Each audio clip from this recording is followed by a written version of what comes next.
अस्सलाम वालेकुम my YouTube family जी आया नु खुश आमदीद कुकिंग विद नाज़िम जी दे चैनल ते अज ले आई मैं थोड़े वास्ते ज़बरदस्त बीफ कढ़ाई दी रेसिपी मज़ेदार बीफ कढ़ाई बनाना थोनों मैं सिखावांगी यानी कि जिन्हों आपां वड्डा गोश्त भी कहने आ ते जिन्हों आपां कट्टे दा गोश्त भी कहने आ। पंजाबी च मैं थोनों समझानी आ बड़ा गोश्त कट्टे दा गोश्त जिन्हों आपां बीफ कहने आ। बीफ अज मैं थोनों बीफ कढ़ाई मज़ेदार जी बीफ कौरमा कढ़ाई बनाना सिखावांगी मज़ेदार ते दिलचस्प जी कि किद्दां तुसी बीफ नूं कौरमे च बना के कौरमा मसाला डाल के कढ़ाई दी शक्ल च बना सकते हैं। मज़ेदार ते आसान जी ते सस्ती जी रेसिपी जी अज मैं थोड़े शेयर करन लगी हाँ। इस तो बाद सब तो पहले 1 kg मैं लिया सी बीफ दे डालिया मैं तकरीबन 3 ਤੋਂ 4 अदद प्याज टमाटर अदरक लहसुन दा पेस्ट हरियां मिर्चां दा ते हुण मैं डाल रही दे अंदर 1 चम्मच हल्दी दा।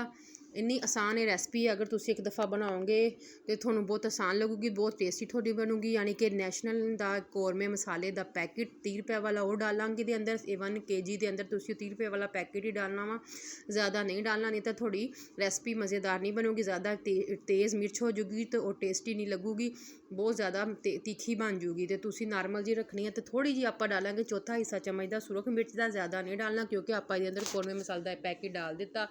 तो अद्धा चम्मच डालांगे आप नमक का। इन्नी मज़ेदार साड़ी बीफ दी सालन दी रेसिपी बन के तैयार होगी कि बीफ कौरमा बन के तैयार होगा कि एक दफ़ा तुसी बना के मेहमानों को खिलाओगे तो हर कोई उंगलियां चढ़ता रह जाऊगा। तकरीबन 2 गिलास आप डाल देने ये अंदर पानी दे।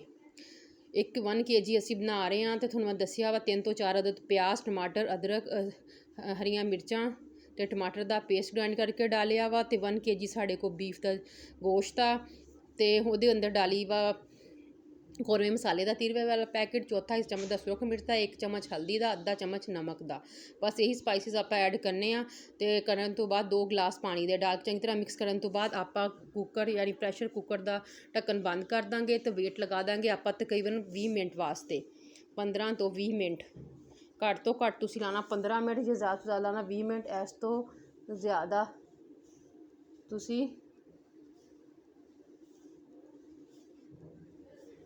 नहीं लगाना। आ देखो माशाल्लाह दे नाल हुण असी वेट लगाता बंद करन तो बाद देखो जी 20 मिनट तो बाद आए हैं साड़ा पानी बिल्कुल तकरीबन खुश्क हो चुकिया वा हल्का हल्का अंदर रह गया। देखो साड़ा गोश्त बिल्कुल गल चुकिया वा चंगे तरीके नाल असी दे चम्मच लाओगे प्याज बिल्कुल खुड़ चुके हैं ये अंदर। आ देखो जी माशाल्लाह दे नाल हुण तेज़ अग ते असी दी भुनाई करांगे। भुनाई करन वास्ते तुसी खास तौर ते ध्यान रखना तुसी ऑयल का इस्तेमाल कर रहे हैं ऑयल तो घी का नॉर्मल डालना वा ज़्यादा ना डाल दिओ। अगर तुसी ज़्यादा ऑयल डाल दोगे वो ज़्यादा ऑयली हो जाऊगा इहदा टेस्ट ज़्यादा ऑयल ना भी खराब हो जाता वा। नॉर्मल तुसी तकरीबन 1 प्लेट तुसी इहदे अंदर ऑयल दी या घी दी डालनी है। तो प्लास्टिक का चम्मच ना इस्तेमाल करा करो लकड़ी या स्टील का चम्मच हमेशा इस्तेमाल कर। मैं थोड़ा हमेशा हर वीडियो कहनी हाँ लकड़ी का चम्मच आप इस्तेमाल तो प्लास्टिक का करते हैं जी साड़ी लकड़ी का चम्मच स्टील का चम्मच जोड़ा वा साड़ी सेहत वास्ते अच्छा वा। जो प्लास्टिक का चम्मच है बहुत ज़्यादा नुकसानदेह उन्होंने बहुत ज़्यादा खतरनाक बीमारियां कैंसर की बीमारी भी बहुत ज़्यादा साड़ी प्लास्टिक के बर्तनों लगती है। तुसी हमेशा स्टील का चम्मच या लकड़ी का चम्मच इस्तेमाल करो। आ देखो चंगे तरीके ना घी डालन तो बाद आप भुनाई कर लैनी थोड़ी जी तेज़ आंच कर लो ये भुनाई वास्ते। आ देखो जिन्ना चिकर कि बिल्कुल बोटियां मसाला बिल्कुल लैदा ना हो जाए तिन्ने चीज़ां उन्नी देर तक तुसी इहदी भुनाई कर देना। जिन्नी अच्छी दी भुनाई होगी उन्ना ही अच्छा टेस्टी मज़ेदार जिहा साड़ा बीफ कौरमा तैयार होगा। बीफ कौरमा बनाना नहायत ही आसान आ। देखो थोड़े सामने गोल गोल बोटियां छोटियां नरमो मुलायम मज़ेदार साफ सुथरा गोश्त है।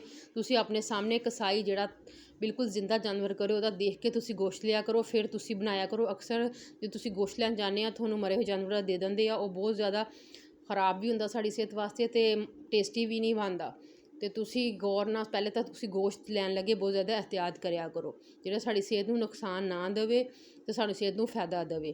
आ देखो माशाल्लाह दे ना हुण असीं दी भुनाई करी जा रहे हैं आस्ता आस्ता कि इहदी चंगे तरीके नाल भुनाई हो जाए। तो इहदे अंदर आप सिर्फ एक चीज़ हुण रह गई है जिहड़ी इहदी खुशबू वास्ते इहदे अंदर ऐड करनी वो हैगा जी कौरमा गर्म मसाला पिसिया होया गर्म मसाला जिहड़े आप खड़े मसाले अदरक दाल चीनी खुश्क अदरक दाल चीनी ज़ीरा काली मिर्च बड़ी इलायची छोटी इलायची इन्हों मैं अच्छे तरीके ग्राइंड जिन्होंने करके आप घर च भी बना सकते हैं। गर्म मसाला तो बनया बनाया पैकेट भी तुसी नैशनल का या माँ कंपनी का लैके ये अंदर डाल सकते हैं जिसकी खुशबू बड़ी ज़बरदस्त टेस्टी होंगी आ। ये अंदर तकरीबन 1 चम्मच तुसी डालता ज़्यादा नहीं डालना क्योंकि ये अंदर असी पहले कौरमा मसाला भी ऐड किया वा ਚੰਗੇ ਤਰੀਕੇ ਨਾਲ ਆਪਾਂ ਇਹਦੀ ਕਰ ਲੈਣੀ ਆ ਭੁਨਾਈ ਆ। ਦੇਖੋ ਮਾਸ਼ਾਅੱਲਾ ਆਸਤਾ ਆਸਤਾ ਬੋਟੀਆਂ ਲਹਿਦਾ ਤੇ ਮਸਾਲਾ ਲਹਿਦਾ ਹੁੰਦਾ ਜਾ ਰਿਹਾ ਤੇ ਕੀ ਫਿਰ ਸਾਡੀ ਭੁਨਾਈ ਅੱਛੇ ਤਰੀਕੇ ਜਿੰਨਾ ਚਿਕਰ ਗੋਸ਼ਤ ਦੀ ਭੁਨਾਈ ਅੱਛੇ ਤਰੀਕੇ ਨਾਲ ਨਾ ਹੋਵੇ ਇਹਦੇ ਅੰਦਰੋਂ ਸਮੈਲ ਹਮੇਸ਼ਾ ਆਉਂਦੀ ਰਹਿੰਦੀ ਆ। ਤੁਸੀਂ ਗੋਸ਼ਤ ਦੀ ਪਹਿਲੇ ਅੱਛੀ ਤਰ੍ਹਾਂ ਧੋਣ ਵਕਤ ਧਿਆਨ ਰੱਖਣਾ ਵਾ ਕਿ ਇਹਨੂੰ ਚੰਗੇ ਤਰੀਕੇ ਨਾਲ ਧੋਵੋ, ਫਿਰ ਤੁਸੀਂ ਇਹਦੀ ਸਮੈਲ ਖਤਮ ਹੋ ਜਾਵੇ। ਜੇ ਤੁਸੀਂ ਪਕਾਉਣਾ ਵਾ ਤੇ ਚੰਗੇ ਐਂਡ ਦੇ ਵਿੱਚ ਚੰਗੇ ਤਰੀਕੇ ਨਾਲ ਇਹਦੀ ਭੁਨਾਈ ਕਰਨੀ ਆ। ਅਗਰ ਦੀ ਤੁਸੀਂ ਭੁਨਾਈ ਨਹੀਂ ਕਰੋਗੇ ਤਾਂ ਤੁਹਾਡਾ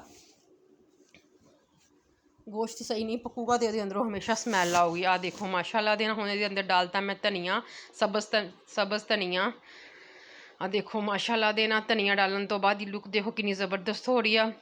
ਅੱਛੇ ਤਰੀਕੇ ਨਾਲ ਤੁਸੀਂ ਇਹਦੇ ਅੰਦਰ ਡਾਲ ਦਿਓ। ਬਾਅਦ 'ਚ ਜਦੋਂ ਤੁਸੀਂ ਸਰਵ ਕਰਨ ਲੱਗੋ ਯਾਨੀ ਮਹਿਮਾਨਾਂ ਨੂੰ ਪੇਸ਼ ਕਰਨ ਲੱਗੋ ਥੋੜ੍ਹਾ ਥੋੜ੍ਹਾ ਜਿਹੜੀ ਡਿਸ਼ ਦੇ ਅੰਦਰ ਜਾਂ ਡੋਂਗੇ ਦੇ ਅੰਦਰ ਡਾਲੋ ਉਹਦੇ ਉੱਪਰ ਵੀ ਥੋੜ੍ਹਾ ਥੋੜ੍ਹਾ ਲਗਾ ਦਿਓ, ਜਿਹਦੇ ਨਾਲ ਖੂਬਸੂਰਤੀ ਸਾਡੇ ਗੋਸ਼ਤ ਦੀ ਜ਼ਬਰਦਸਤ ਜੀ ਹੋ ਜੂਗੀ। ਆ ਦੇਖੋ ਮਾਸ਼ਾਅੱਲਾ ਦੇ ਨਾਲ ਤੁਹਾਡੇ ਸਾਹਮਣੇ ਆ ਕਿੰਨਾ ਜ਼ਬਰਦਸਤ ਕਿ ਬਿਲਕੁਲ ਲਹਿਦਾ ਚੁੱਕਿਆ ਮਸਾਲਾ, ਬੋਟੀਆਂ ਇੰਨੀ ਜ਼ਬਰਦਸਤ ਦੀ ਭੁਨਾਈ ਹੋ ਚੁੱਕੀ ਆ।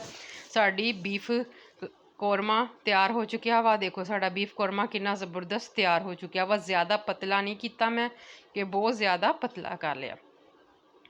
ਆ ਦੇਖੋ ਮਾਸ਼ਾਅੱਲਾ ਤੁਸੀਂ ਇਹਦੇ ਅੰਦਰ ਥੋੜ੍ਹਾ ਜਿਹਾ ਪਾਣੀ ਵੀ ਐਡ ਕਰ ਸਕਦੇ ਆ। ਅਗਰ ਤੁਸੀਂ ਥੋੜ੍ਹਾ ਜਿਹਾ ਮਹਿਮਾਨ ਜ਼ਿਆਦਾ ਆ ਜਾਣ, ਕੁਛ ਪਤਾ ਨਾ ਲੱਗੇ ਕਿ ਹੁਣ ਕੀ ਕਰੀਏ ਗੋਸ਼ਤ ਥੋੜ੍ਹਾ ਪੱਕ ਗਿਆ, ਤਾਂ ਥੋੜ੍ਹਾ ਅੰਦਰ 1 ਗਲਾਸ ਪਾਣੀ ਦਾ ਐਡ ਕਰਕੇ ਥੋੜ੍ਹਾ ਜਿਹਾ ਨਾਰਮਲ ਜਿਹਾ ਪਤਲਾ ਥੋੜ੍ਹਾ ਜਿਹਾ ਹੋ ਜਾਊਗਾ। ਉਹਨਾਂ ਟੇਸਟ ਦਾ ਬਿਲਕੁਲ ਨਹੀਂ ਖ਼ਰਾਬ ਹੋ ਜਾਊਗਾ ਅਤੇ ਮਹਿਮਾਨਾਂ ਦਾ ਟਾਈਮ ਸਹੀ ਤਰੀਕੇ ਨਾਲ ਗੁਜ਼ਰ ਜਾਊਗਾ। ਮਹਿਮਾਨ ਜ਼ਿਆਦਾ ਹੋ ਜਾਣਾ। ਦੇਖੋ ਮਾਸ਼ਾਅੱਲਾ ਥੋੜ੍ਹਾ ਜਿਹਾ ਧਨੀਆ ਤੁਹਾਡੇ ਸਾਹਮਣੇ ਦੀ ਲੁੱਕ ਆ, ਤੁਸੀਂ ਦੇਖ ਸਕਦੇ ਆ ਕਿੰਨਾ ਜ਼ਬਰਦਸਤ ਸਾਡਾ ਇਹ ਬੀਫ ਕੋਰਮਾ ਬਣ ਕੇ ਤਿਆਰ ਹੋਇਆ ਵਾ। ਤੁਸੀਂ ਇਹਦੀ ਫਾਈਨਲ ਲੁੱਕ ਦੇਖ ਸਕਦੇ ਆ। ਆਪਣੀ ਦੁਆਵਾਂ 'ਚ ਯਾਦ ਰੱਖਿਓ, ਚੈਨਲ ਨੂੰ ਸਬਸਕ੍ਰਾਈਬ ਕਰ ਦਿਓ, ਇੱਕ ਪਿਆਰਾ ਜਿਹਾ ਕਮੈਂਟ ਕਰ ਦਿਓ ਤੇ ਕਿ ਇੱਦਾਂ ਦੀਆਂ ਰੈਸਪੀਆਂ ਮੈਂ ਤੁਹਾਡੇ ਵਾਸਤੇ ਲੈ ਕੇ ਆਉਂਦੀ ਰਹਾਂ। ਅੱਲਾ ਹਾਫਿਜ਼।